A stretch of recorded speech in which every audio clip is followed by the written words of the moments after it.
Hi, I'm Darren and welcome to New Factory Classics, and today we're going to answer the question, did Sam Wilson deserve to get the Captain America shield? Now in this video I'm only going to be talking about the MCU because frankly I haven't read enough comic books in order to give you an answer based upon enough knowledge. I know Sam Wilson was Captain America several times during the comic book run, but like I said, we're just going to focus on the MCU. Now let's start out at the beginning. Who was the first Captain America? And of course that was Steve Rogers. Starting in Captain America, the First Avenger, Steve Rogers is a small, tiny person, and he joins the military in order to fight the Nazis. And the reason why he is given the super soldier serum is because he dives on a grenade in order to save his fellow military members. Yes, Steve Rogers begins by sacrificing his life in order to save his fellow man. Of course, it was a fake grenade, but he didn't know that. But what that showed to the higher-ups is this is a man that can put others over himself. This was a man that had the makings of a true hero. Somebody, if given the super soldier serum, could defend America. So eventually they make him the super soldier Captain America, and the serum ends up getting destroyed to where nobody else can make it. Of course, throughout history, there's like 14 other versions, some given to Bucky, some given to Red Guardian, etc., etc. And Steve Rogers, of course, is given the vibranium shield that represents Captain America. The shield represents the character and the position more than even the costume. Thus, when he gives it away at the end of Endgame, it's him giving away the title of Captain America.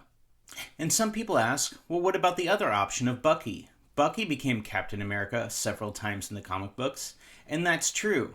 But with the MCU, you're only going to ever get really one at a time. They're not going to jump around, jumping back and forth like the comic books do. All three of them play Captain America at different times. Bucky has a lot of problems going up in his head. He was controlled by Hydra for like 60 years. He still has trigger words that he has to ignore in order to not go crazy and go on a killing spree. And while he's doing much better and he's gotten therapy, Bucky still doesn't want to have that pressure on his shoulders. Bucky sees himself as a recovered villain. That's why he's going to do really well leading the Thunderbolts. He doesn't want to be a villain. He doesn't want to be a bad guy at all. But he knows in his heart that he's done a lot of bad things, and he doesn't want to represent something as pure and good as Captain America. So, what happens to a 110-year-old person who has mental problems? Well, as confirmed in Captain America Brave New World, Bucky's running for U.S. government. And he would fit in perfectly fine with the people in the U.S. government in the real world because all of them are geriatric and losing their minds. But no matter what, Steve Rogers gave the shield to Sam Wilson. So did Sam Wilson deserve the shield? Like Steve Rogers, Sam Wilson was in the military, learning to protect America when he was very young. Sam Wilson came from very poor roots, really seeing the military as the only way for him to get far in the United States. And he rose the ranks and even became Falcon, learning to fly with a jetpack and wings on his back. And while he didn't have any abilities beyond the jetpack, he willingly joined Captain America in order to go against the Winter Soldier. He helped him fight in Civil War. He helped him fight in Infinity War against invading aliens. He was dusted. And most importantly, he led the charge of everyone resurrected with Hulk's snap to go and fight Thanos. This is a man with a jetpack and wings. He has no super soldier serum. He is risking his life not only to protect America, but later on to protect Earth.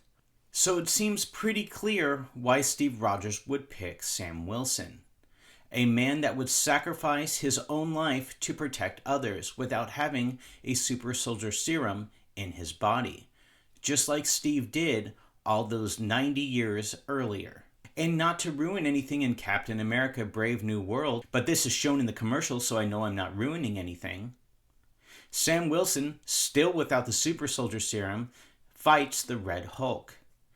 Once again, risking his life fighting an unkillable super monster with just a pair of wings and a jetpack on his back. So when it comes to the question of whether Sam Wilson deserves to hold the Captain America shield, I think the answer is pretty clear. Yes. But those are my thoughts on Sam Wilson. What do you think? Hey, thanks for watching my video. Make sure to hit that subscribe button and check out those other videos on screen now.